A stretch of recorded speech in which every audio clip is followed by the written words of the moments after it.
Since you alluded to it, there's been so much conversation about doors and hallways already. It's like we're sponsored by Home Depot or Menards or something here on the Wisconsin Well, I think the layout is really important because it is crucial. But here's the other key: is it happened quickly, and this happened over the course of just a few minutes. From the moment Judge Dugan comes out of the courtroom with Judge Cervera, and they're looking for ICE agents, directing them into the Chief Judge's office, she goes back into chambers or back into her courtroom, and it's just a couple of minutes after this occurs. That's Judge Cervera in the near one with the darker hair, and Judge Dugan right there who's gesturing. She tells one ICE agent to go. The other one looks like he's saying, "You mean me too?" She goes, "Yeah, you too."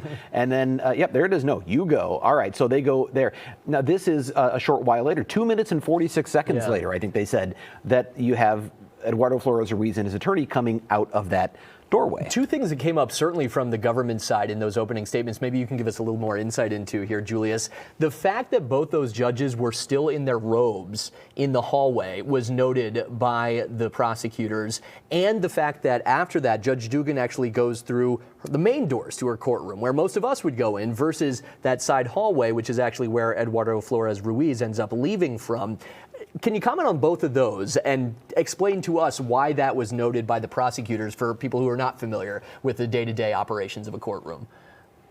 Yeah, I think that, again, I think I don't know the facts, the truth of the matter with a capital T, but I think the government, what they were clearly trying to do was trying to paint an image of Judge Dugan kind of flexing her muscles a little bit, right? Using the authority of being a judge and also bring another judge into it. And by bringing up the fact that she may or may not have told Judge Cervera about to keep her robe on, was also kind of trying to paint a picture that she was trying to steer these agents to the Chief Judge's office using the authority of the judiciary.